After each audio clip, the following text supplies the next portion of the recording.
ಇದು ಹಾಲು ಪುಡಿಯಿಂದ ಮಾಡೋಂಥ ಪೇಡ ಒಂದು 15 ಮಿನಿಟ್ಸಲ್ಲೇ ಆಗೋಗ್ಬಿಡುತ್ತೆ. ತುಂಬಾ ಟೇಸ್ಟಿಯಾಗಿರುತ್ತೆ. ನನ್ನ ಮಕ್ಕಳಿಗಂತೂ ಆಲ್ ಟೈಮ್ ಫೇವ್ರೇಟ್ ಅಂತ ಹೇಳ್ಬೋದು. ನಿಮ್ಗೇನಾದರೂ ಅಂಗನವಾಡಿಯಿಂದ ಹಾಲು ಪುಡಿ ಬರ್ತಾಯಿದ್ರೆ ಇನ್ನೂ ಒಳ್ಳೆಯದು. ತುಂಬಾ ಚೆನ್ನಾಗಿರುತ್ತೆ ಅಂಗನವಾಡಿ ಹಾಲು ಪುಡಿಯಿಂದ, ಇಲ್ಲ ನಾರ್ಮಲ್ ಹಾಲು ಪುಡಿಯಿಂದನೂ ಮಾಡ್ಕೋಬೋದು.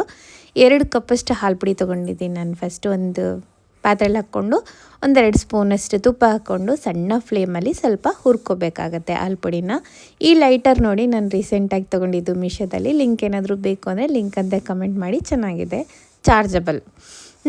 ರೆಸಿಪಿಗೆ ಹೋಗೋಣ. ಇದು ಚೆನ್ನಾಗಿ ಹುರ್ಕೊಂಡ್ಮೇಲೆ 1 ಕಪ್ಪಷ್ಟು ಹಾಲು ತೊಗೊತಾ ಇದ್ದೀನಿ ನಾನು. 2 ಕಪ್ಪಷ್ಟು ಹಾಲು ಪುಡಿ, 1 ಕಪ್ಪಷ್ಟು ಹಾಲು.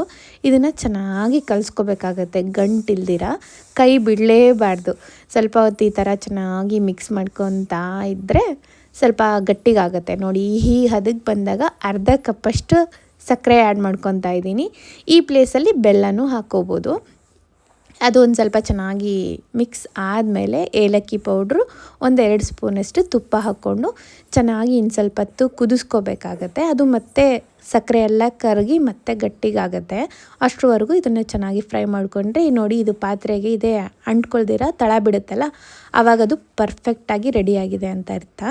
ಇದನ್ನು ತಣ್ಣಗಾಗಕ್ಕೆ ಬಿಟ್ಬಿಡೋಣ. ಒಂದು 15 ಮಿನಿಟ್ಸ್ ತಣ್ಣಗಾದಮೇಲೆ ಈ ಥರ ಪೇಡ ಶೇಪ್ ಮಾಡ್ಕೊಂಡ್ರೆ ಆಯಿತು.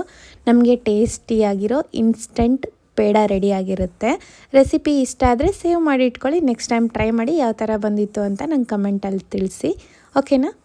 ನನ್ನ ಅಕೌಂಟ್ನ ಫಾಲೋ ಮಾಡ್ಕೊಂಡಿಲ್ಲ ಅಂದರೆ ಬೇಗ ಫಾಲೋ ಮಾಡ್ಕೊಳ್ಳಿ. ನಾನು ಬೇಜಾನ್ ರೆಸಿಪಿನ ಶೇರ್ ಮಾಡ್ತಾ ಇರ್ತೀನಿ. ನಿಮಗಂತೂ ತುಂಬ ಹೆಲ್ಪ್ಫುಲ್ ಆಗುತ್ತೆ. ಓಕೆ, ಬಾಯ್. ಬರಲಾ?